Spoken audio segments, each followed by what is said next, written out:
नमस्कार, राजीव टाइम्स में आपका स्वागत है। इकोनॉमिक कॉरिडोर के प्रथम चरण का भूमि पूजन रविवार को किया जाएगा।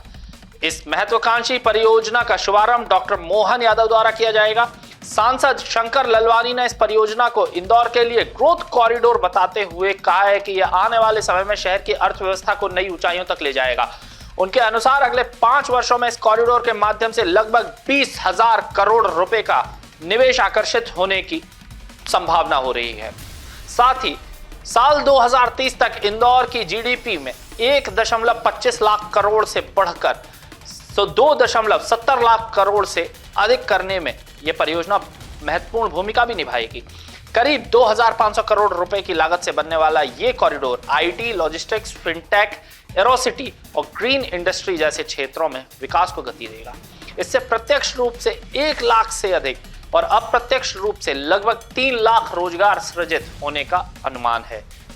यह कॉरिडोर पीथमपुर औद्योगिक क्षेत्र को एयरपोर्ट से बेहतर कनेक्टिविटी प्रदान करेगा, जिससे देश विदेश से आने वाले निवेशकों और उद्योगपतियों को सुविधा मिलेगी। साथ ही डेटा सेंटर और सेमीकंडक्टर जैसी उन्नत इंडस्ट्री के लिए भी विशेष प्रावधान लिए गए हैं। परियोजना राष्ट्रीय राजमार्ग 52 और राष्ट्रीय राजमार्ग 47 को जोड़ते हुए शहर में ट्रैफिक का दबाव कम करेगी और उज्जैन इंदौर मेट्रोपॉलिटन रीजन के विकास में भी गति देगी। कुल मिलाकर यह कॉरिडोर इंदौर को देश के प्रमुख औद्योगिक और आर्थिक केंद्रों में और मजबूत बनाएगा। कल के लिए इंदौर के लिए एक ऐतिहासिक दिन है, जब पीथमपुर कॉरिडोर जो इंडस्ट्रियल कॉरिडोर है एयरपोर्ट से लेकर पीथमपुर तक का, उसका भूमि पूजन माननीय मुख्यमंत्री जी के कार्यक्रम द्वारा हो रहा है। हम वर्षों से इसके लिए प्रयास कर रहे थे इस कॉरिडोर के बनने के लिए, क्योंकि ये बहुत बड़ा एक इंडस्ट्रियल कॉरिडोर है। ये इंदौर की ग्रोथ इंजन का कॉरिडोर है। आर्थिक रूप से इंदौर को विकसित करने वाला एक कॉरिडोर है। पर पिछली बार जब किसानों से बात हुई थी तो किसान इसमें सहमत नहीं थे, लेकिन मैं डॉक्टर मोहन यादव जी मुख्यमंत्री जी को धन्यवाद देना चाहता हूँ कि उन्होंने किसानों का जो परसेंटेज है वो 50 से बढ़ा के 60 किया और उसमें फिर किसान सहमत हुए। सहमत होने के बाद उन्होंने अपनी जमीन का अधिकांश किसानों ने एग्रीमेंट भी किया है। तो एक ऐसा कॉरिडोर शुरू हो रहा है कि जो बेहतर कनेक्टिविटी एयरपोर्ट से लेकर हमारा पीथमपुर तक, पीथमपुर इंडस्ट्रियल कॉरिडोर इंडस्ट्री तक और मल्टी लॉजिस्टिक जो हब बन रहा है केंद्र सरकार का, वहाँ तक ऑटो क्लस्टर जो पीथमपुर है वहाँ तक ये कनेक्टिविटी बेहतर करेगा। और अगर हम एक स्टडी की मांग करें कि इस कॉरिडोर के बनने से जो पीथमपुर प्रतिदिन लोग जाते हैं वो प्रतिदिन 5,000 घंटे का समय का बचत होगी। 5,000 घंटे की आप कल्पना कीजिए, 5,000 घंटे की जब बचत होगी तो ईंधन की कितनी बचत होगी और किस प्रकार से बेहतर कनेक्टिविटी होगी। ये बहुत ही स्मार्ट रोड बन रहा है। इस रोड में वो सब चीज़ें स्मार्ट जो वर्तमान में रोड में रहती है, खास करके इसमें जो केबल हो अंडरग्राउंड रहेगी, बाकी चीज़ें भी सब अंडरग्राउंड रहेगी। बहुत ही स्मार्ट रोड है। इसमें इस बात का भी प्रोविजन किया गया है कि आने वाले समय में मेट्रो का प्रोविजन भी हो।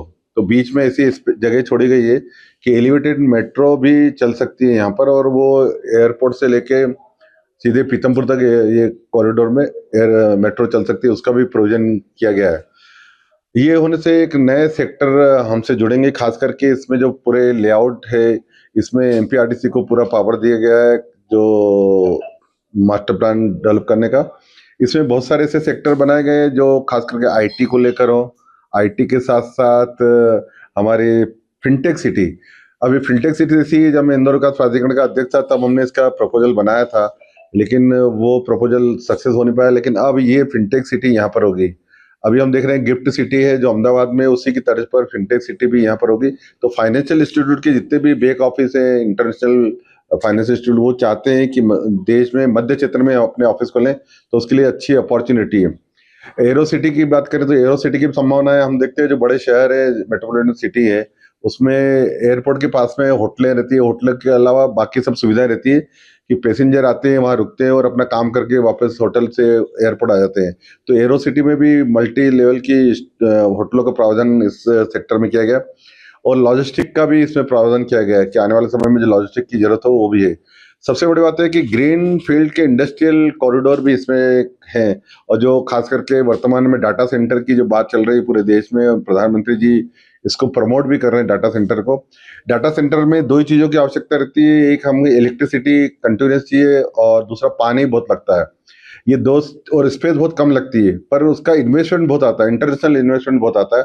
तो एक अच्छी अपॉर्चुनिटी है इस कॉरिडोर में डाटा सेंटर की। और डाटा सेंटर के अलावा भी वहाँ पर सेमी कंडक्टिविटी की, जो सेमी कंडक्टर बनाने की जो है, जो वर्तमान में भी गुजरात में चल रही है और दूसरे स्थान पर, वहाँ भी अपॉर्चुनिटी है कि हमारे यहाँ पर खुलेगी। तो ये सब कॉरिडोर बनने के बाद बेंगलोर और हैदराबाद की तर्ज पर जिस प्रकार इंडस्ट्रियल डेवलपमेंट वहाँ हुआ है, वो आने वाले समय में अब इंदौर भी तेजी से बढ़ता हुआ ये शहर है, एक नई दिशा मिलेगी इंदौर को। और मैं तो कहूँगा इंदौर का ग्रोथ इंजन है ये कॉरिडोर। और अगर हम मोटा मोटा माने कि इस कॉरिडोर बनने से 1 लाख लोगों को रोजगार सीधे मिलने वाला है, और इनडायरेक्ट रोजगार तो और भी बढ़ सकते हैं, लेकिन रोजगार 1 लाख मिलने वाला ऐसा है।